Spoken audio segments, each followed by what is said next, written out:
Quiero predicar bajo el tema religiosos fuera de la verdad. Escuchen bien, voy a pedir en esta noche toda su atención, toda su concentración, que nada ni nadie le distraiga y que usted pueda escuchar el consejo de Dios para su vida. El tema que quiero con la ayuda del Señor desarrollar es religiosos fuera de la verdad. Bendito el Señor.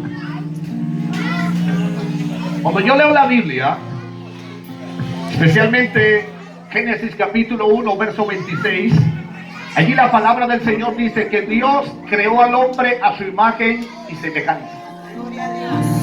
Y cuando estudiamos a profundidad, podemos darnos cuenta que Dios creó al hombre con ciertas características únicas. Dios creó al hombre para que éste fuese un adorador, para que éste lo adorase. Podríamos decir en otras palabras que el hombre por naturaleza era y es un ser religioso, porque fue hecho para adorar, fue hecho para exaltar al Ser Supremo. Sin embargo, podemos ver que a pesar de que Dios había creado al hombre con este diseño y característica especial, algo pasó en la vida del hombre. El hombre en un momento dado pecó, transgredió los límites que el Creador le había puesto, y el pecado creó una especie de degradación moral y espiritual en la vida del hombre que lo introdujo en una ceguera espiritual. Anterior a esto, el hombre antes de caer tenía comunicación con su Creador. El hombre podía hablar con Dios sin ningún problema. Pero ahora cuando el hombre peca, pierde la capacidad de poder comunicarse con su Creador, quedando solamente la necesidad de adorar, quedando el deseo de adorar. El problema es, yo he perdido el contacto con el Creador, tengo el deseo de adorar, pero ¿a quién adoro? ¿Cómo lo hago? Si ahora estoy inmerso en una ceguera espiritual y desconozco, no tengo comunicación con el Creador, y por tal razón ahora hay un problema. De allí en adelante se da, mi hermano, una situación que hasta el día de hoy sigue latente. El hombre, al perder contacto con su Creador, comienza a crear sus propios dioses. Comienza a diseñar sus propios dioses, delante de los cuales se postra, delante de los cuales le rinde culto, honor y pleitesía. Y esto se debió a que el hombre, como dije, cayó en una ceguera espiritual por causa del pecado. De allí se conoce que la adoración de muchos dioses es politeísmo. Es la creencia que se tiene que hay muchos dioses.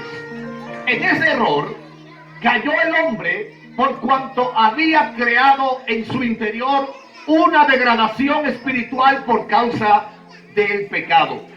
El politeísmo o la creencia de muchos dioses es algo que nosotros hemos adquirido por cultura.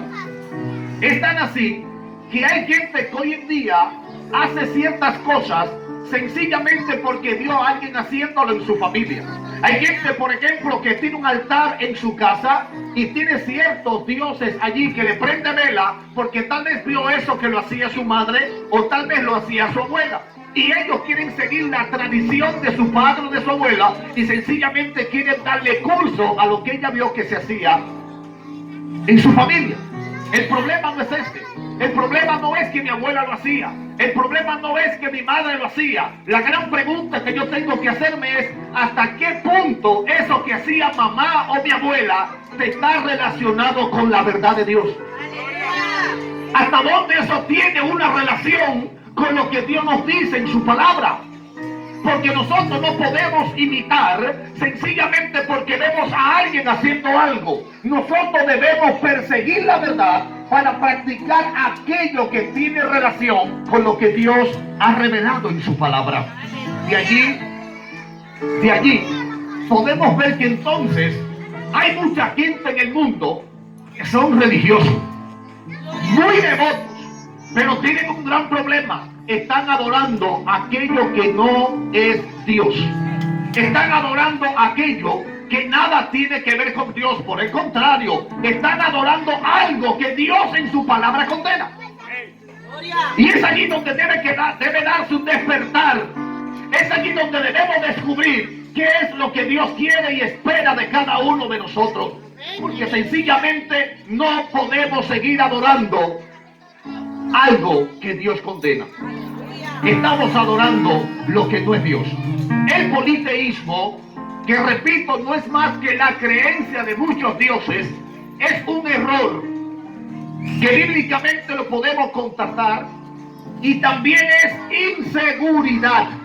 Porque para mucha gente lo que no le funciona, o el Dios que no le funciona en un área, le funciona en otra área. Sin embargo, ese error lo cometió Israel cuando salió de Egipto. En el camino se encontró con naciones que eran politeístas, que tenían la creencia de muchos dioses. Tenían el Dios de la guerra, tenían el Dios de la lluvia, tenían el Dios de la bendición, tenían el Dios de la cosecha. Israel decía, pero aquí hay un problema.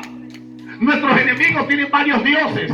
¿Qué tal si nosotros adoptamos uno de esos dioses y tenemos un Dios más en nuestra creencia? El problema es que los demás pueblos tenían dioses para tantas cosas, pero el Dios de la Biblia es el Dios de la lluvia, es el Dios de la bendición, es el Dios de la paz, es el Dios que sana, es el Dios que libera, es el Dios de la guerra, es el Dios de todo. El que lo tiene a Él no necesita más nada, porque Él es suficiente. Él es suficiente. Y eso es lo que nosotros debemos entender. Y escuchen bien. Es un error tan grande practicar el politeísmo o la adoración de muchos dioses, que hay un sinnúmero de citas bíblicas que están allí que condenan este tipo de práctica y este tipo de culto. A Dios no le agrada, porque la Biblia dice que Dios no comparte su gloria con nadie, y menos con algo que tiene boca y no habla, que tiene pie y no camina, que tiene mano y no palpa, que tiene nariz y no huele, que tiene ojo y no ve. Dios no comparte su gloria con algo muerto. Dios está vivo. Dios se mueve, camina. Dios ve, Dios habla, Dios oye. Dios es real.